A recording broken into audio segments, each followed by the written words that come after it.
Yo, welcome to another edition of the Cap Show. It's your boy, you know what we're here to do. Today we're going to be reacting to Chapter 3 of Ren's life story. Now, the renegades and the cappers keep telling me that this is fine, so you know what I'm here to do. I'm here to be the judge, and you know where I'm at with it. You to the tizzle. Let's get this.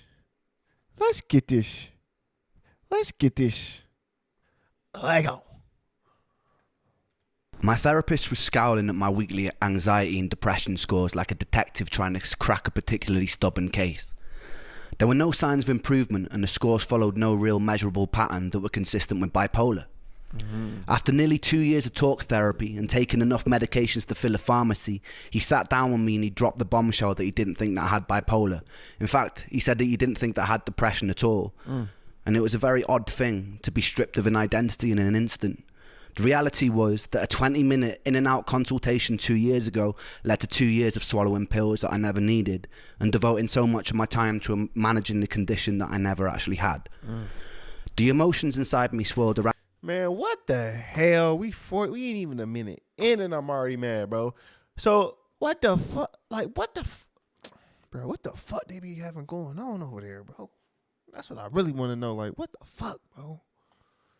All right. Relax. That's just nonsense, though, bro. I had my man taking pills that he ain't even freaking need. What's wrong with these people? Man, that's why I'm a firm believer. Doctors don't be knowing what the fuck they be talking about sometimes. They just be fucking chatting. Man. All right. Cool. I'm gonna relax. I'm gonna chill. Consultation 2 years ago led to 2 years of swallowing pills that I never needed and devoting so much of my time to managing the condition that I never actually had. The emotions inside me swirled around like a mismatched soup. On one hand, I was full of anger and I was bitter about the whole situation, but I was also hopeful that this new path could offer me the relief that I desperately needed. He told me he was going to refer me to an ME clinic in Bath. I'd never heard of it before, but instinctively true to character, I started researching it online as soon as I got home. Apparently, ME is the medical equivalent of a choose-your-own-adventure book, with tiredness as the only consistent plotline. There were no universally accepted reasons as to why the fuck it existed in the first place. It seemed it was largely accepted to be a post-viral condition, but that was all speculative because there were no clear consensus in the medical community what ME even was. The defining characteristic was a tiredness that wouldn't go away with rest. I could relate to this. In fact, I could more than relate to it. For anyone lucky enough to not have experienced this, if you want an idea of what it's like, force yourself to stay awake for 3 nights in a row. During this time, eat the food that makes you feel terrible, and in this sleep-deprived state, exercise until your muscles give out. Listen, I stayed up for 48 hours straight, and I could barely function. Like, I could barely do anything, let alone have to work out. He said work out until your muscles gave out? What? During that 48 hours, bro, if I walked to the bathroom, I was seeing dots. I was seeing specks, bro. I would have to sit down. Like, working out? What? Nah, couldn't be me. Nope. By the 3rd day, you'll have a small insight into living with this condition. During the years post-stem cell transplant, where I recovered a lot of my health and functionality, I remember getting COVID and thinking it was a walk in the park compared to the first year of my illness.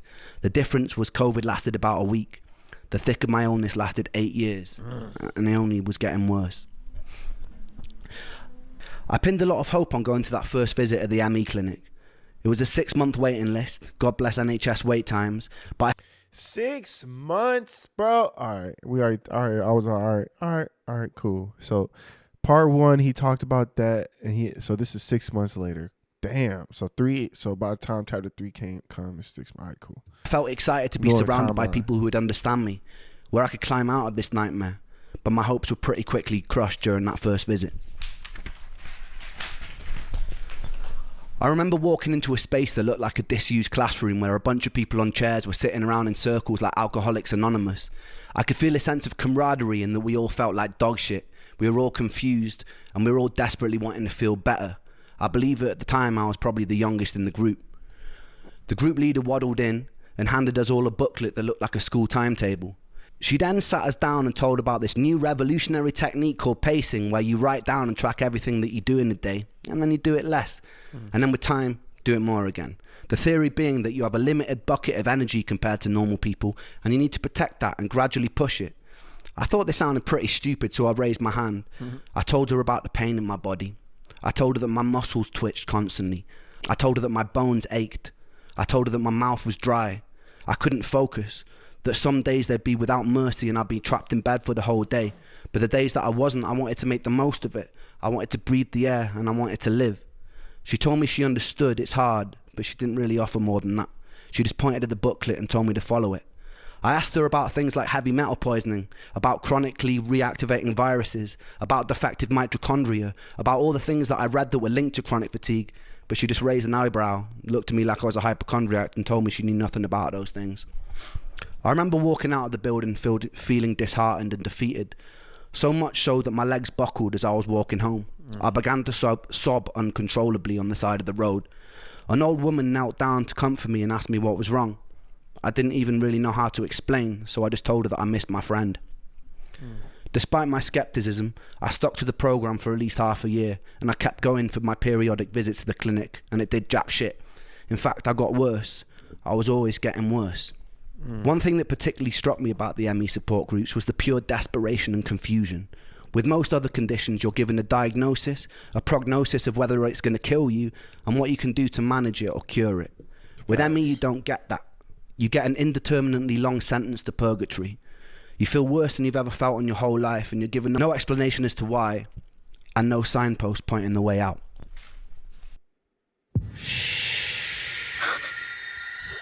Quiet around here. I mean, do you guys even have any neighbors? Something's not right.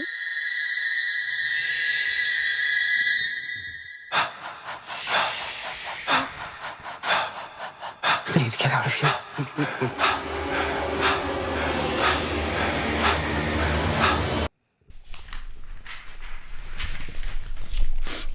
There was no selection bias to the people suffering.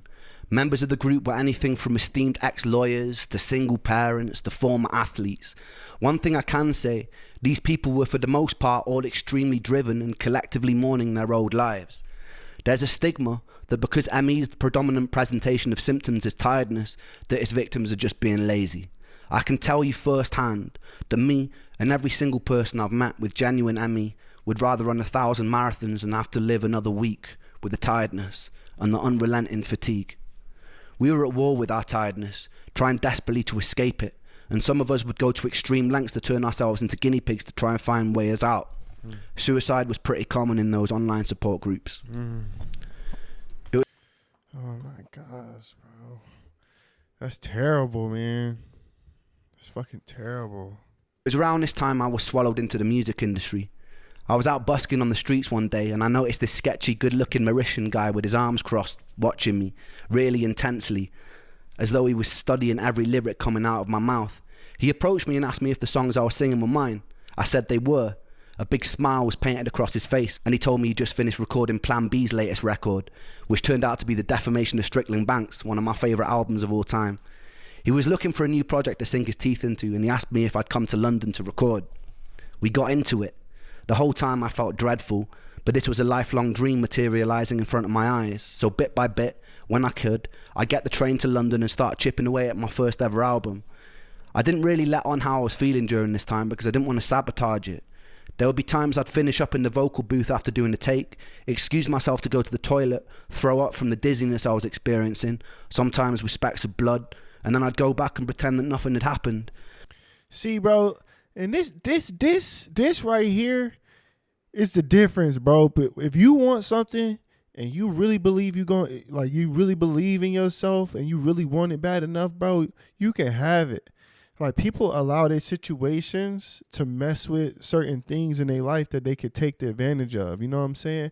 Procrastination is the assassin of opportunity. He looked for he found an opportunity, and opportunity found him, and even though he was not feeling the best way, he still made it happen. Like, he found a way to make it happen. So like, if you are not out here chasing your dreams in some type of form or some type of way, what are you doing with your life? Like, what are you really trying to, like, what are you like, what is the meaning? You know, that's one thing I'm learning the older I get. Like, if you're not out here chasing your dreams while you still got time, like, what are you doing? The last thing I would want for myself personally is to be on my deathbed and all the possible versions of myself gather around me and tell me what I could have been versus telling me what I was. You know what I'm saying? So that's one thing I hold dear to my heart. Like, this is the beginning of my channel. Like, I'm still in the beginning phases, but I'm here for it. Like, I'm ready. Like, I'm still within a year. Like, and I think I'm doing pretty well. And like, one thing I can relate is like, keep going. Like, no matter what you're going through, keep going. Just try to keep going. Whether it's 1% or 1,000% better. Like, 1% is just as good as 1,000 because progress is progress. People look at progress and want it to be from like 0 to 100 when you can be from 0 to 10 and be just as happy, but still be humble enough to understand that you still got a long way to go. Like, people don't understand, like, the faster you get it, the quicker it's going to go away. Like, it's very rare when somebody blows up or pops off immediately that they remain relevant very long. It's always those slow grinders that last a lifetime, because life is not a sprint, bro. It's a marathon. And so is this journey and everything you do. Like, I'm telling you, man, chase your dream. Whether it's like starting, whether you need to start or whether you just needed to hear that, like, chase your dream. Keep going, bro. Don't stop. I'd be sitting around with the whole room spinning and would pretend I was fine. There was only so long that I was able to keep this up.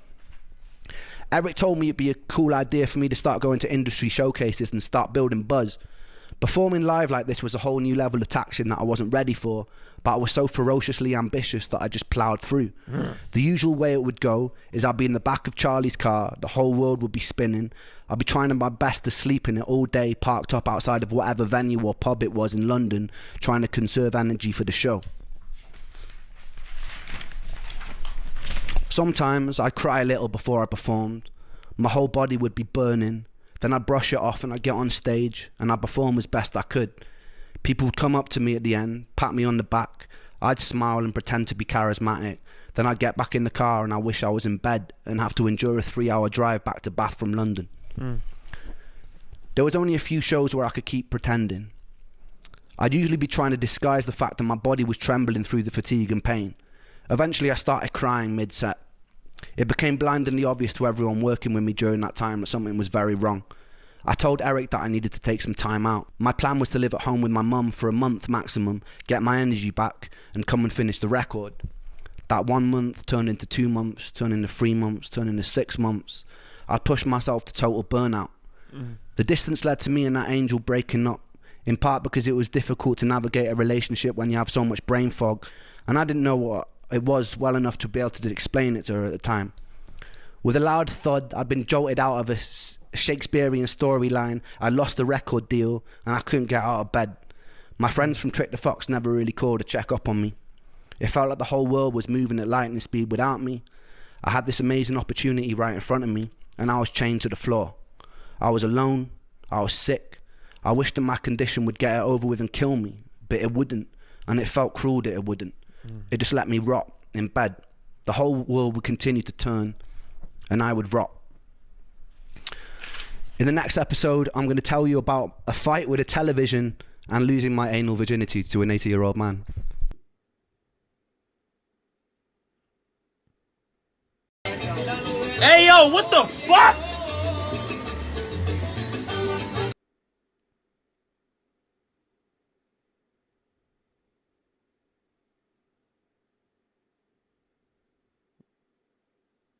What? What? Huh?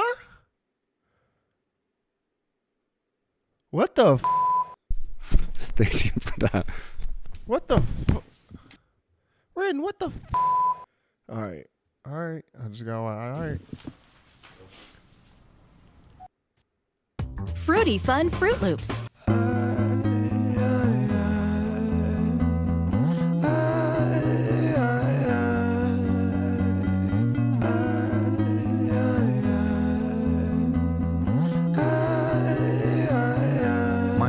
pattern to compose by a time bomb for an author. Like pigs to the slaughter. A symphony of self-doubt sings out, breath starts getting shorter. Running water. It's the state that I wish to become. Instead, concrete envelops my movement and I'm rendered deaf and dumb, unable to heed the advice of others. Don't tell me things will get better, cause so far things haven't gotten better. I've got the sweater, poster child, bipolar, ADHD, therapist, wet dream. I don't wanna talk about my father, I don't wanna talk about my dead friend, I don't wanna talk about myself. I'm sick of talking about myself, I'm sick of talking about myself and realizing that talking about myself never ever helps. Still, I call for help, cause I really want help. But the pills didn't seem to help, and the therapist didn't seem to help. But still, I want help. I've danced with the devil in hell, I've sat in a prisonless cell, and here I always dwell, in this prison in myself. I do this thing where my mind travels back to the golden age. You know those times where you were carefree and everything was golden? The golden age. You know those times where everything was golden, where you were carefree and everything was golden? The hardest thing I ever had to do was come to terms with the fact that that time never really existed. I've always felt so fucking detached and broken, bruised and mismatched. Find it hard to relax, living under the cracks. Tried to God damn, that shit just gave me chills. Hold on. That flow switch just gave me fucking chills, man. Whoa. everything was golden, the golden age. You know those times where everything was double golden, entendres, where you were carefree and everything was crazy. golden. The hardest thing I ever had to do This shit was right come here to is terms fire. with the Let me fact turn that this up. that time never really existed. I've always felt so fucking detached and broken, bruised and mismatched. Find it hard to relax, living under the cracks. Tried to fill in the gaps, lying here on my back. Still, I can't find it. Sense of peace in my mind declined it. Pulse increase and my sweat combines with a feeling so deep I fall inside it. Depression, I hate you, depression. Your constant oppression, respond with aggression. They say depression brings you lessons. Constant stressing conceals blessings. You will grow in broken settings. Fuck those lessons, fuck depression. I've been living in your shadow for so long that I forgot how I can shine. How I can find a refuge in my mind. How am I meant to sit here and unwind? The planets align. I feel like I'm cursed. Feel like I'm cursed to just be here to hurt. Feel like I'm cursed to just be here to bleed. But my demons been feeling this way since birth. Depression, I hate you. Depression, I hate you. Depression, I hate you. Depression, I hate you. Depression, I hate you. Depression, I hate you. Depression, I hate you.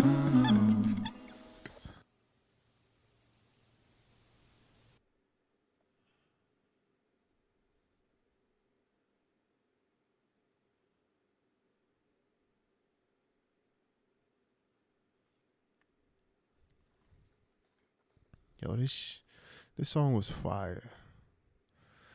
That's how I keep saying the same thing. I be feeling like a broken record when I be saying this, but like people don't be understanding. Like the artists be putting it all into this. Like this is like a piece of them, and when they give it to the world, people don't ever really take the time to understand that this is exactly how they feeling. This is what they was going through at that particular moment. So if you aren't able to relate and just close your eyes and feel it, man, if you can't do it and you finally do it for the first time, man, it'll change your life. Listening to something that you can personally relate to, you can resonate with, be attached to in some type of way, man, it's crazy, bro. It just gives it gives the sound and the meaning in the music, the sound and the meaning of the music a whole new, just something completely new. Like, it's crazy. Fire. Another 10 out of 10. The lyrical savage Ren has done it again. Chapter 3, baby. Finn. And then on that note, until next time, peace.